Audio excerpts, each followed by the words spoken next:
Bismillahirrahmanirrahim. Assalamualaikum warahmatullahi wabarakatuh. Anak-anak, bagaimana kabarnya pagi hari ini? Alhamdulillah, luar biasa. Allahu Akbar. Baiklah, hari ini Bu Septi akan menerangkan PLBG.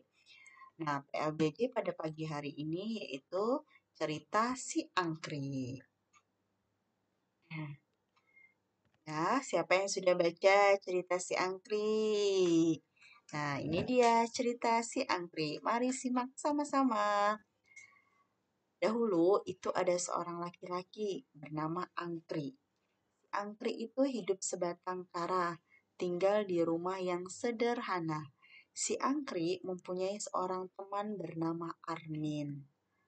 Suatu ketika angin bertiup kencang.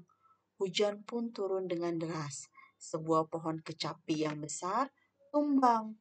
Pohon itu menimpa rumahnya Angkrik. Armin datang menolong Angkrik. Si Angkrik suka melakukan hal-hal yang tidak terpuji. Bahkan karena kebiasaannya itu, sebagian sawahnya habis dijual. Armin menasehati Angkrik. Armin ingin Angkrik menjadi orang baik. Tapi si Angkrik tidak menghiraukan nasihat Armin. Suatu hari Angkrik menemui Juragan Tabrani namanya. Dia bermaksud ingin menjadi bek atau kepala kampung menggantikan bek Asan. Juragan Tabrani bersedia membantu karena merasa berhutang budi kepada Angkrik. Dikarenakan Angkrik pernah menolongnya. Lalu Juragan Tabrani menyuruh Angkrik menemui si Bandut, agar si Bandut menangkap Bek Asan. Namun Bek Asan itu lebih tangguh, ternyata dia lebih kuat dan berhasil mengalahkan si Badut. Hingga si Bandut pun menyerah. Bek Asan seorang yang jujur dan cerdas.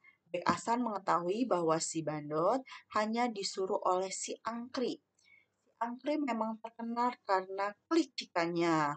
Tanpa membuang waktu, Bek Asan itu langsung pergi dia ke mencari si Angkrik dengan bersusah payah dan akhirnya menemukan si Angkrik. Si Angkrik tahu ia hendak ditangkap Bek Asan. Maka dengan berbagai upaya, si Angkrik itu melakukan perlawanan, Namun ternyata Bek Asan ini lebih kuat, lebih unggul daripada si Angkrik. Akhirnya Angkrik menyerah di hadapan Bek Asan. Dengan penuh penyesalan, si Angkrik itu minta maaf. Dia berjanji akan menjadi orang baik dan tidak akan mengulangi perbuatan jahat lagi. Bek Asan menang dalam membela kebenaran. Kejahatan itu selamanya akan hancur jika melawan kebaikan dan kebenaran. Nah, di cerita ini ada intisarinya ya. Ceritanya si Angkrik ini dia berasal dari Jakarta. Tokoh utamanya siapa aja? Ada Angkrik, Juragan Tabrani, Bek Asan. Adapun sifat dan watak pelakunya, Angkrik itu jahat. Bek Asan itu adalah seorang yang pembela kebenaran. Juragan Tabrani juga jahat karena ingin membantu si Angkrik. Nah, sedangkan Armin, sahabatnya Angkrik, itu adalah orang yang sederhana dan suka menolong. Pesan yang terkandung dalam cerita si Angkrik adalah kita harus berani membela kebenaran dan keadilan selamanya akan menang. Keadilan dan kebenaran itu selamanya akan menang. Jadi kita tidak boleh berbuat jahat kepada orang lain. Kita harus terus berusaha berbuat baik. Walaupun seseorang pernah menyakiti kita, tapi kita harus sabar. Karena sesungguhnya orang yang sabar itu adalah kesayangan Allah.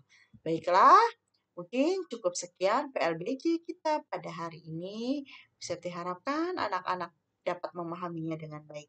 Wabillahi taufiq wal hidayah. Wassalamualaikum warahmatullahi wabarakatuh.